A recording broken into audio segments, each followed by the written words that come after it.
নমস্কার, চলে এলাম গল্প নিয়ে।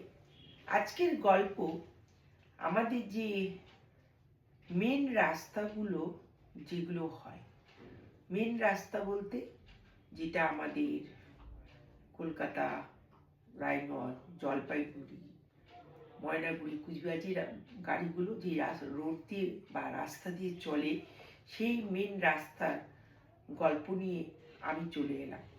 দেখুন, আমাদের যে মেন রোডগুলি আছে সেগুলির মধ্যে দিয়ে আমাদের সব গাড়ি চলাচল করে, কিন্তু গাড়িগুলো বেশ স্পিডে থাকে, বেশ জোরে চালিয়ে যায়। সেখানে আমাদের যে মেন রাস্তাগুলি আছে সেখানে দেখবে অনেক অনেক জায়গায় আমাদের যে ব্যারিকেডগুলো দেওয়া হয়, সেই ব্যারিকেডগুলো বিশেষ বিশেষ মেন রাস্তায় অনেক জায়গায় ব্যারিকেড দেওয়া রয়েছে, বিশেষ বিশেষ জায়গায় সেটা ঠিক আছে।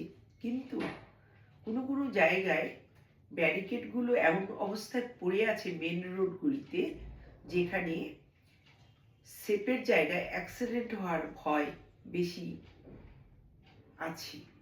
কারণ আজকে আমার নিজের চোখে দেখা, আমি আজকে যাচ্ছিলাম হলদিবাড়ি, সেখান থেকে যখন ব্যাক করছি দেখলাম যে একটা 4 চাকার ওয়াগনার সেই রাস্তা দিয়ে যাচ্ছিল।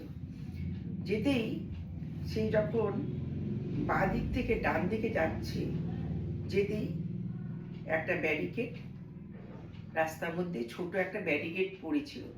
সেই গাড়ির ভিতর থেকে একজন তার গাড়িকে বাঁচানোর জন্য সেই ব্যারিকেডটাকে আস্তে করে গাড়ির ভিতর থেকে ঠেলে দিয়েছে। আর সেই ব্যারিকেডের নিচে ছিল চাকা, সেই ব্যারিকেডটা গড়িয়ে বাঁ দিকে চেপে যাচ্ছিল। আর সেই মুহূর্তে স্কুটার নিয়ে দুজন করে বসে আছে, সব বাইক চলছিল, সে বাইকগুলো ধাক্কা মেরে দিত সেই ব্যারিকেডটা। সেই 4 চাকার গাড়ির ভেতর থেকে যিনি ব্যারিকেডটা তার গাড়িকে বাঁচানোর জন্য একটু ধাক্কা মেরেছে, সে জানতো না যে সেই ব্যারিকেডের নিচে চাকা আছে।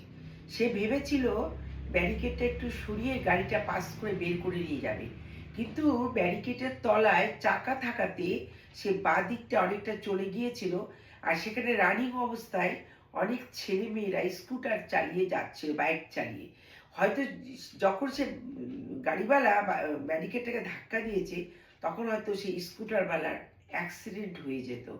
এরকম মেন রোডগুলিতে কোনো কোনো জায়গায় ব্যারিকেডগুলো পড়ে আছে, যেগুলো সরানো হয় না, আর সেগুলো বিপদের সম্ভাবনা বেশি।